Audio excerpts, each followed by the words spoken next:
So again welcome to our channel broken quotes. तो आज के इस वीडियो में हम डिस्कस करने वाले हैं एक रिट पिटीशन को, जो कि है पिटिशनर खुशबू बंसल और रिस्पोंडेंट स्टेट ऑफ यूपी। तो इस रिट पिटीशन को हम डिटेल में डिस्कस करेंगे।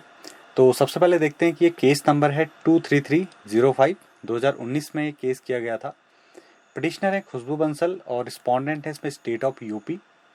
तो सबसे पहले देखते हैं कि इसमें रिट पिटीशन क्या फाइल की गई थी अगेंस्ट द वुमेन रिजर्वेशन।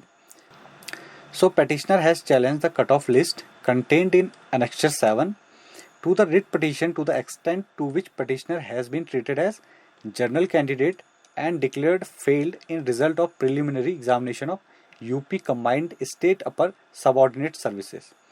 तो इस रिट पिटीशन में ये कहा गया है कि जो पटिशनर है उसको एक जनरल कैंडिडेट की तरह यहाँ पर ट्रीट किया गया है और प्रीलिम्स एग्जामिनेशन में फेल कर दिया गया है in UP combined state upper subordinate services. The petitioner, a female candidate who was entitled to a woman quota, has filed present writ petition. Petitioner admittedly is a domicile of Delhi. तो इसमें कहा गया है जो petitioner हैं वो स्थायी निवासी हैं दिल्ली की और उन्होंने यूपी कंबाइंड स्टेट अपर सबऑर्डिनेट सर्विसेज का फॉर्म फिल किया था। उन्हें जनरल कैंडिडेट डिक्लेयर किया गया है जबकि वो एक वुमेन है और वुमेन कोटा उनको इंटाइटल्ड है। तो ये उनकी पिटीशन थी। अब नेक्स्ट इसमें देखते हैं कि an advertisement was issued by commission on 6/7/2018।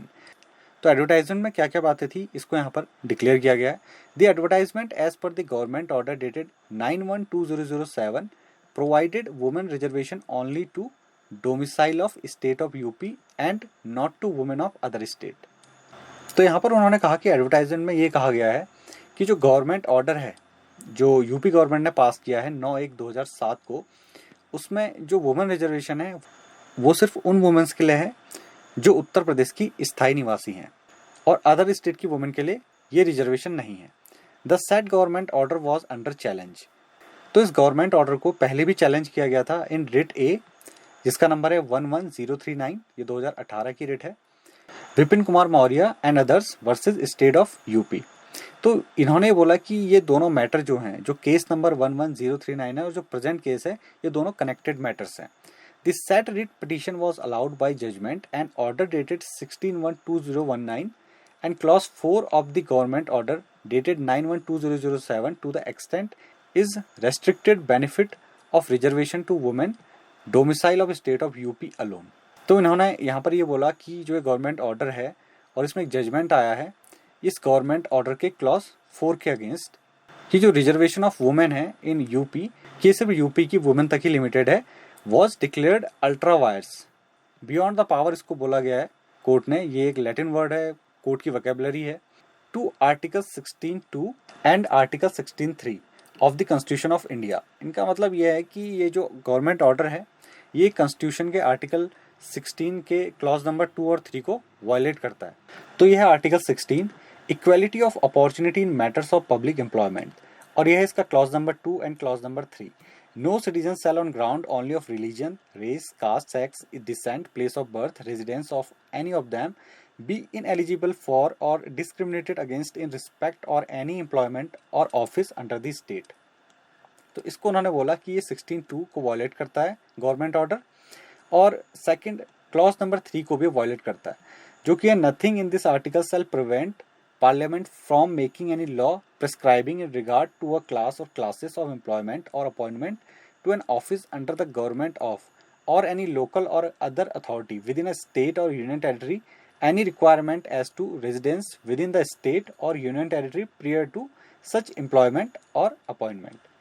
और ये फंडामेंटल राइट है।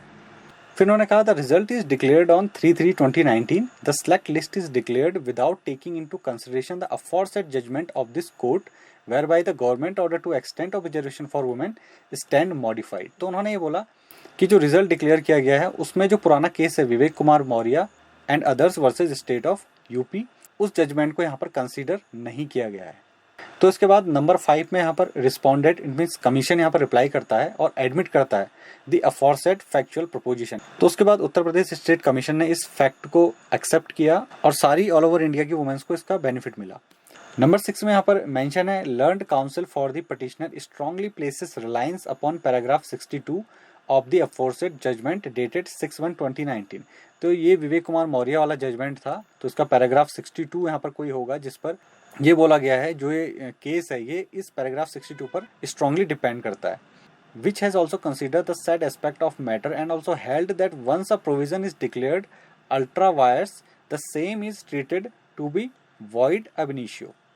तो ये लैटिन वर्ड है, तो इन्होंने यहाँ पर को इसको नल एंड वॉइड यहाँ पर को बताया है यूपी स्टेट के गवर्नमेंट ऑर्डर के क्लॉज नंबर 3 को। In this present case also the selection process was under challenge which was interfered by this court and the respondent were directed to prepare a fresh select list। Therefore the submission being raised by counsel for the respondent is itself dealt with and is decided finally by the aforesaid judgment dated 6/1/2019 and hence no force। तो यहाँ पर court ने ये बोला है कि जो 16/1/2019 को जजमेंट आया है उसके अकॉर्डिंग ही आप एक नई फ्रेश लिस्ट तैयार करो।